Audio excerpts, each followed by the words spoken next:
या विषयाच्या प्रश्नपत्रिकेचं स्वरूप आपल्याला बघायचं आहे. आपला एकूण विषय जो आहे तो 50 गुणांचा असतो. या 50 गुणांची खोड जी होते ती दोन प्रकारे आपण करत असतो. एक असते लेखी परीक्षा आणि दुसरं असतं ते अंतर्गत मूल्यमापन.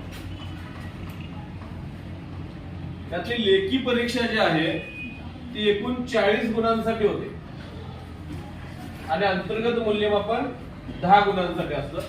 अशी एकूण 50 मार्कांचा हा इयत्ता 10वीला तसंच 9वीला सुद्धा विषय आहे. तर हे 40 गुण जे आहेत लेखी परीक्षेचे त्याचा आज आपण काय करणार आहे, विचार करणार आहे. 40 पैकी आपण प्रश्नपत्रिकेचं स्वरूप पाहत असताना तुम्ही म्हटलंय बघा की सोपे प्रश्न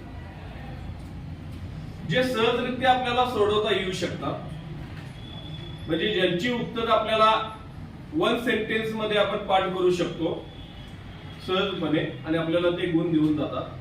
त्याचा आपल्याला विचार करायचा आहे. ते किती मार्काचा असणार आहे शेवटला आपल्याला टॅली केल्यानंतर लक्षात येईल.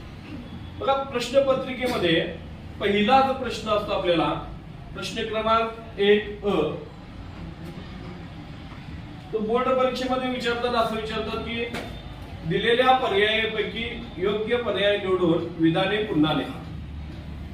दिलेल्या पर्यायापैकी योग्य पर्याय निवडून विधाने पुन्हा लिहा.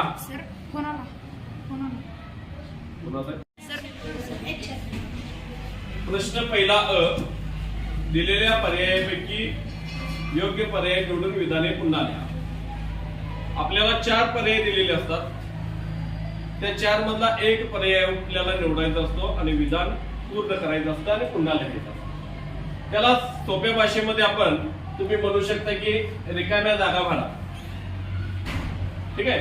त्या रिकाम्या जागा भरा किती गुणांसाठी येते आपल्याला, तर 3 गुणांसाठी येते. त्यामध्ये एक सेंटेन्स दिलेले असते तुम्हाला काही, जसे की तुम्हाला माहित आहे की भारताचे राष्ट्रीय अभिलेखागार डॅश डॅश या ठिकाणी आहे. 4 पर्याय दिले जाणार, नवी दिल्ली, मुंबई, पुणे, कोलकाता. त्यातला पर्याय बरोबर कुठला असणार आहे, नवी दिल्ली. मग ते विधान पुन्हा लिहायचं आहे. भारताचे राष्ट्रीय अभिलेखागार नवी दिल्ली येथे आहे आणि नवी दिल्लीच्या खाली डबल अंडरलाईन अशा पद्धतीने त्याचं लिखाण केलं. दुसरा प्रश्न जो आहे 1 ब, तो असतो चुकीची जोडी ओळखा व लिहा. एकूण 4 जोड्या तुम्हाला तिथं दिल्या जातात.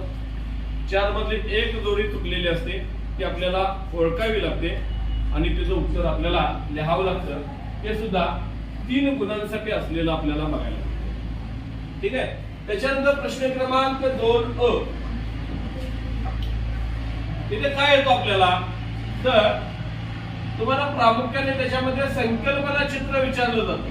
प्रश्न येताना असा येतो की दिलेल्या सूचनेप्रमाणे कृती करा आणि सूचना काय देऊ शकतात, 3 पैकी एक सूचना देऊ शकतात. एक तुम्हाला देतील संकल्पना चित्र पूर्ण करा, दुसरी सूचना देतील तक्ता पूर्ण करा किंवा तिसरी सूचना देतील कालरेषा पूर्ण करा. ठीक आहे.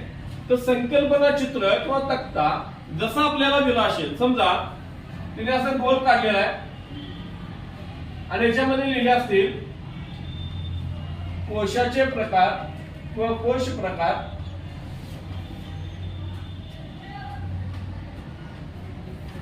आणि 4 असे बाण दाखवून तुम्हाला इकडे बॉक्स दिले असतील. तर ज्या पद्धतीने तिने दिलेले आहे त्या पद्धतीने पहिल्यांदा तुम्हाला ते संकल्पना चित्र काढून घ्यायचं आणि मग कोशाचे जे 4 प्रकार आहेत ते 4 प्रकार तुम्हाला प्रत्येक बॉक्स मध्ये एक अशा पद्धतीने लिहायचा आहे. हा एक प्रश्न किती गुणाला असतो, तर 2 गुणांसाठी असतो. याचाच अर्थ काय, या प्रत्येक बॉक्स मध्ये तुम्ही जे लिहिणार आहात त्याला अर्धा गुण आहे. तुम्ही 2 बरोबर लिहिलात तर अर्धा अधिक अर्धा 1 मार्क भेटणार आहे. तुम्ही 3 बरोबर लिहिलात तर 1.5 मार्क भेटणार आहे. 4 बरोबर लिहिलात तर 2 पैकी 2 गुण तुम्हाला तिथे भेटणार आहेत. हा प्रश्न एकूण किती मार्कासाठी असतो, तर 4 गुणांसाठी हा प्रश्न असतो. 2 याच्या आधी 3 दिलेले असतात, 2 आपल्याला सोडवायचे असतात. एकूण 4 गुण इथे आपल्याला सहजपणे भेटू शकतात. त्यानंतर प्रश्न क्रमांक 4. मी प्रश्न क्रमांक 2ब याच्यामध्ये घेतलेला नाहीये, प्रश्न क्रमांक 3 घेतलेला नाहीये, कारण त्याची उत्तरं थोडी जादा लिहावी लागतात. आपण असेच प्रश्न बघतोय जे खूप सोपे आहेत, ज्यांची उत्तरं आपल्याला काही शब्दांच्या मध्ये जास्तीत जास्त एक ओळीमध्ये पाठ करावी लागतील. अशाच प्रश्नांचा फक्त आपण इथे विचार करायला हवा. आता चौथा प्रश्न जो आहे तो काय असतो, तर उतार्यावरील प्रश्न असतात. एक परिच्छेद दिला जातो, त्या परिच्छेदावरती एकूण 3 प्रश्न विचारतात. पहिला प्रश्न जो असतो तो 1 गुणांसाठी असतो, दुसरा असतो तो पण 1 गुणांसाठी, आणि तिसरा असतो तो 2 गुणांसाठी. त्याची उत्तरं तुम्हाला त्याच परिच्छेदामध्ये शोधायची असतात आणि लगेच खाली काय करायचे असतात, लिहायचे असतात. त्यामुळे याचा काय फारसा अभ्यास करावा लागत नाही. तुम्हाला उत्तर शोधता आलं की सहजरित्या 4 पैकी 4 गुण तुम्हाला भेटू शकतील. हे इतिहासाचं झालं. ठीक आहे. अशाच पद्धतीनं राज्यशास्त्रामध्ये प्रश्न क्रमांक 6 हा काय असतो, जसा इतिहासामध्ये प्रश्न क्रमांक 1 आहे त्याच पद्धतीनं राज्यशास्त्रामध्ये प्रश्न क्रमांक 6 आहे.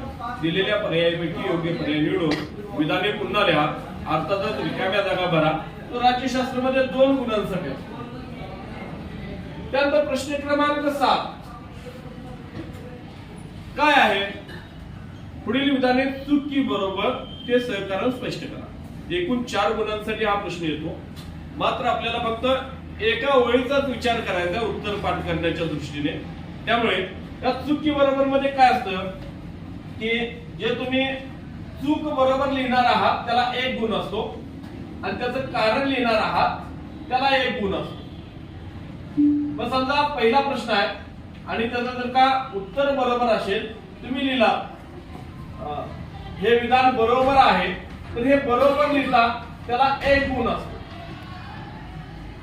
आणि त्याचं जे कारण तुम्ही लिहिणार आहात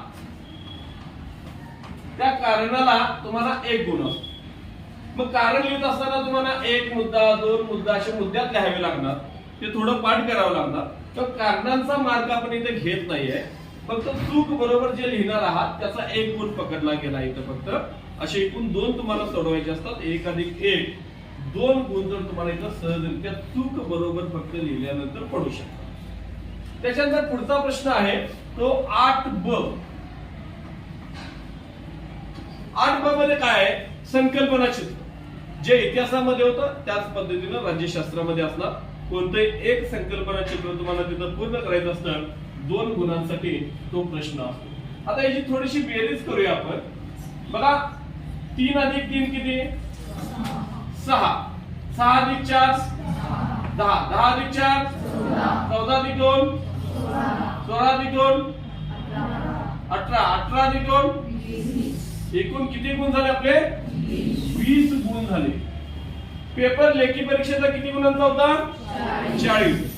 40 पैकी 20 गुण म्हणजे जवळजवळ निम्मे गुण तुमचे, म्हणजे 50% गुण इथं झालेले तुम्हाला बघायला भेटतील. 40 पैकी 20 गुण आपल्याला असे पडू शकतात ज्याची उत्तर आपल्याला 1 ओळीपेक्षा जास्त पाठ करावी लागत नाही. सोपा आहे की कठीण आहे, सोपा आहे. मग पासिंग आपल्याला किती आहे, या 14 पैकी पासिंग असतं 14 गुणांसाठी.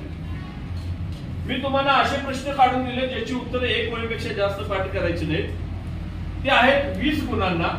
त्या 20 गुणांची जरी चांगली तयारी आपण केली तरी पण पासिंगला कुठेही अडचण येत नाही. सहजरित्या आपण पास होऊ शकतो.